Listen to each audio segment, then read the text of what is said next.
Chapter 417 Fate of Gungo Party and Sukiyaki Eating Laid-Back Team บทที่417ชะตากรรมของดันโกปาร์ตี้และกินสุกิยากิ Hey, Fair.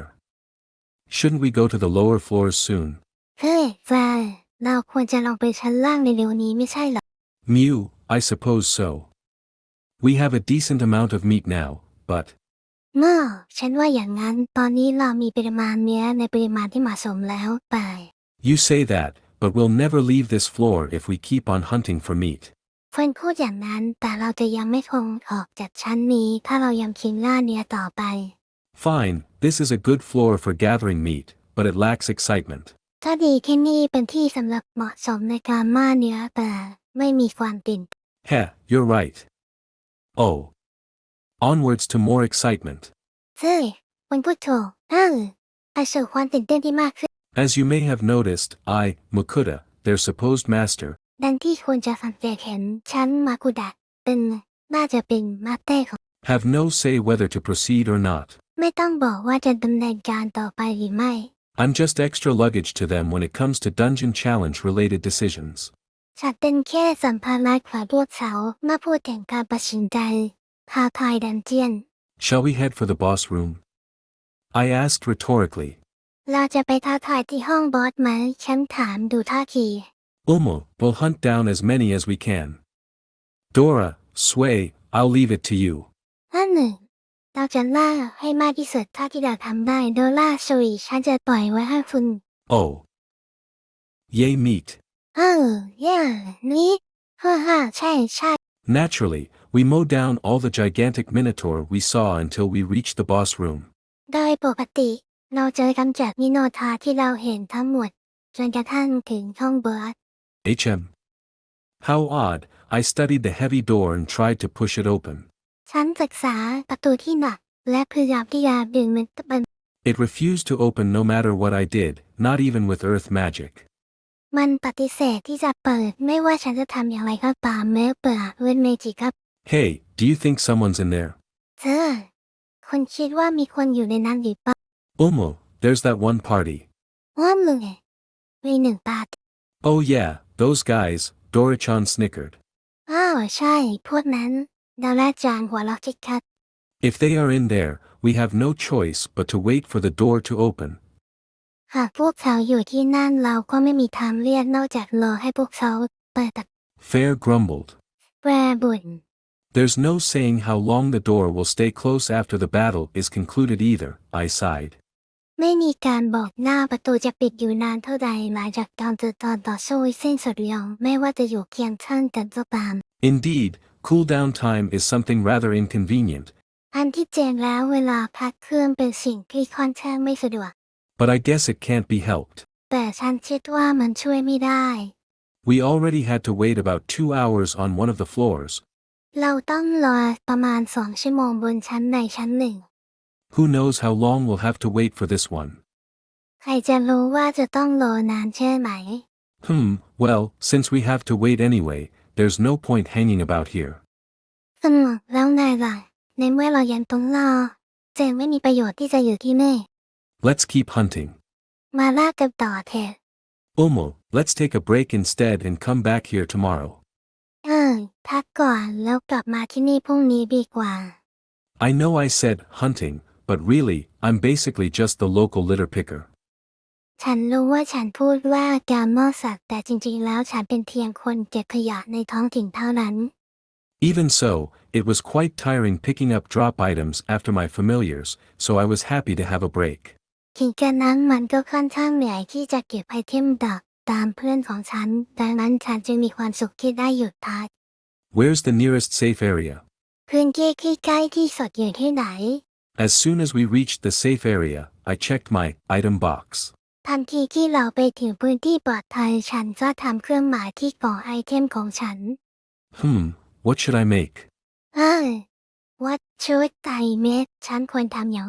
We don't have a lot of pre-made food left since it was all made before we even set out for this trip. อาหารสำเร็จรูปของเราไม่มากแล้วเขาทำเสร็จก่อนออกเดินทางคลิปนี้ด้วยซ้ำ While it is unlikely for us to encounter too many adventurers from this point onwards,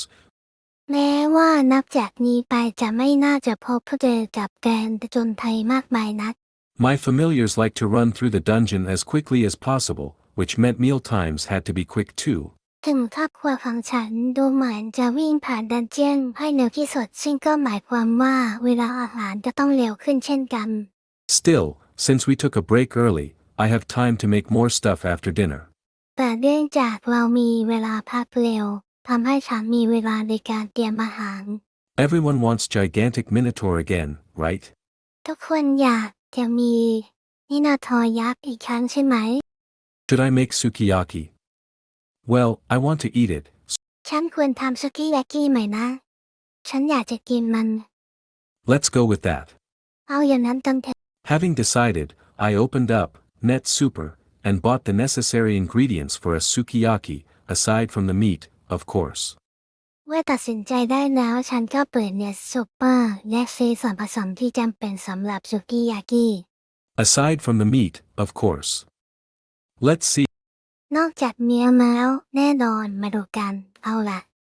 Scallions, Chinese cabbage, fried tofu, shirataki noodles, and a few other stuff. ต้นหอมผักกาดขาวเต้าหู้ทอดหมี่ชิราทากิและอื่นๆอีกเล็กน้อย As for the sauce, let's go with this one. It's the one I usually use anyway. ส่วนซอสก็เอาอันนี้มันคืออันที่ฉันมักจะใช้อยู่แล้ว Although it is considered red meat, gigantic minotaur meat does not have too much fat on it, which makes it a good candidate for sukiyaki. ถึงแม้จะถือเป็นเนื้อแบนแต่เนื้อมิโนเทาขนาดยักษ์ไม่ได้มีไขมันมากเกินไปซึ่งทำให้เหมาะกับชิราฮากิ After cutting the vegetables to the standard hot pot sizes, cutting the fried tofu into half and slicing up the meat, I melted some dungeon beef tallow on a pan. หลังจากหั่นผักให้ได้ขนาดหม้อไฟมาตรฐานกับเต้าหู้ทอดออกเป็น2 ส่วนแล้วหั่นเนื้อฉันก็ละลายไขมันดันเจียนบนกระทะ First, grill the scallions a little before pushing them to the side and add the sliced gigantic minotaur meat. ก่อนอื่นฉันย่างต้นหอมเล็กน้อยก่อนจะดันเนื้อไปด้านข้างแล้วใส่เนื้อมิโนเทาขนาดยักษ์ที่หั่นไว้ลงไป After the meat had browned a little, add the sukiyaki sauce straight from the bottle and reduce the heat. หลังจากที่เนื้อเริ่มเหลืองเล็กน้อยก็น้ำจิ้มสุกี้ตรงจากขวดและลดความร้อนลง Move the meat to the side. It should take up about half the pan, with the grilled scallions taking up 15% of the pan. ย้ายเนื้อไปด้านข้างควรใช้ประมาณครึ่งหนึ่งของกระทะโดยต้นหอมย่างกินพื้นที่ 15% ของกระทะ Next, add the Chinese cabbage, fried tofu, and the shirataki noodles in the remaining spaces. จากนั้นใส่ผักกาดขาวเต้าหู้ทอดและเส้นชิราทากิที่เหลือ The noodles should not touch the meat, otherwise, the meat would become too hard. เส้นบะหมี่ไม่ควรสัมผัสเนื้อไม่เช่นนั้นเนื้อจะแข็งเกินไป At least, that's what I have always been told. อย่างน้อยนั่นคือสิ่งที่ฉันได้รับการบอกเสมอ Anyway, once the shallow hot pot started to boil, lower the fire. อย่างไรก็ตามเมื่อหม้อไฟแบบที่เริ่มเดือดแล้วก็ให้ลดไฟลง The fragrance of soy sauce and meat filled the room, making my mouth water. กลิ่นหอมของชีสและเนื้อสัตว์อบอวลไปทั่วห้องทำให้ฉันน้ำลายสอ Ah, this smell, it's almost unbearably delicious. ได้กลิ่นอร่อยจนแทบจะทนไม่ไหว Aruji, it smells delicious. อารูจีกลิ่นน่าหอมน่าสนใจมาก It's just you, Sway. ฮะนั่นนั่นคุณหลาเซง I looked around and found the other two huddled together, evil grins on their faces. ฉันมองไปรอบๆฉันพบว่าอีก2 คนรวมตัวกันพร้อมรอยยิ้มชั่วร้ายบนใบหน้าของพวกเขา Oi, what are you two doing there? Food's almost ready. โอ้ยก็คุณ2 คนกำลังทำอะไรอยู่ที่นั่นอาหารใกล้จะเสร็จแล้ว Umu, coming. มาแล้ว Plotting makes me hungry. ใช่การวางแผนทำให้ฉันหิว Plotting? What are you two up to now? Nothing. วางแผนเหรออะไรที่คุณ2 คนกำลังทำอยู่ตอนนี้ไม่มีอะไร I looked sharply at them, but they were both grinning at me, trying to look innocent. ฉันลองด้วยสายตาที่แหลมคมไปที่พวก แต่พวกเขาทั้งคู่ก็ทำเป็นเหล่ฉันแล้วว่าพยายามทำเป็นอีก I sighed, whatever, eat first and don't make trouble for me. ฉันถอนหายใจไว้ก็ช่างเถอะกินก่อนและอย่าพยายามจะทำให้ฉันมีปัญหา Of course not.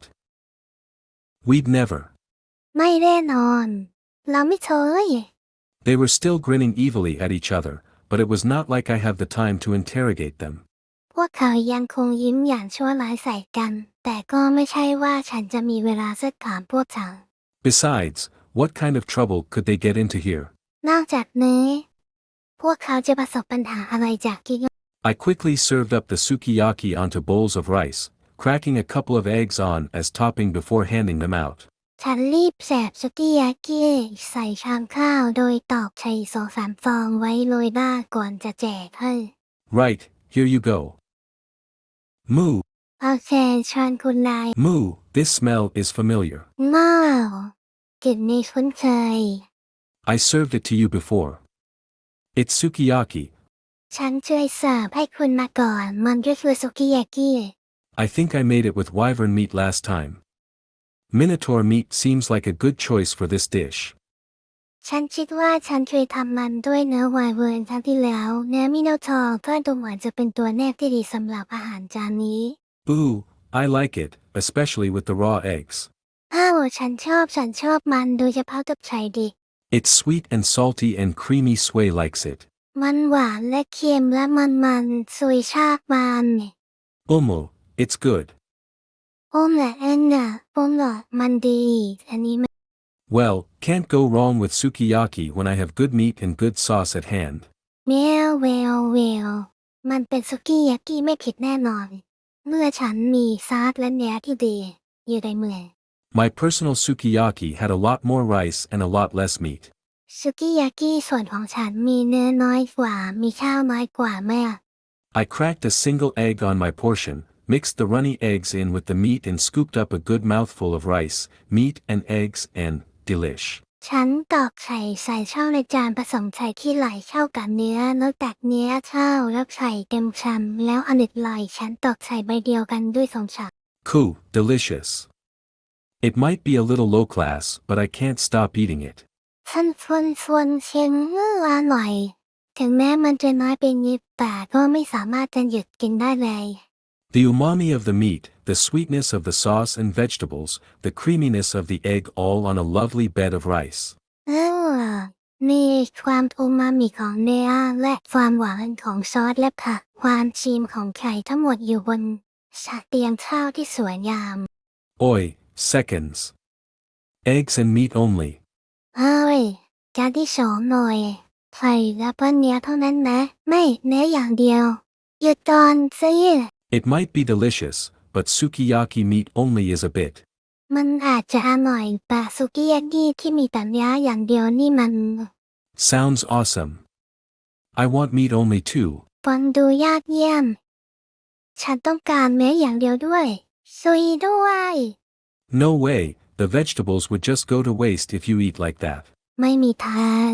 ผักจะเสียเปล่าถ้าคุณกินกันแบบนั้น I'll give you less vegetables, alright? ฉันจะให้ผักคุณน้อยๆละกันตกลงไหม They grumbled, but I maintained my stance. พวกเขาบ่นกันละงมแต่ฉันยังยืนยันของฉันต่อไป Eat the vegetables, they are delicious too. กินผักพวกมันก็อร่อยเหมือนกัน As for what went on between those two earlier. เกิดอะไรขึ้นระหว่าง2 คนนี้ก่อนหน้านี้กันมะ Oi, that guy's looking at us. โอ้ยผู้ชายคนนั้นกำลังมองที่พวกเรา So what? It's not like we have done anything. แล้วไม่กันแหละมันจะไม่ใช่ว่าเราจะทำอะไรซะหน่อย Fufufu, exactly. Ho ho ho. โอ้เช exactly แน่นอนเฮ้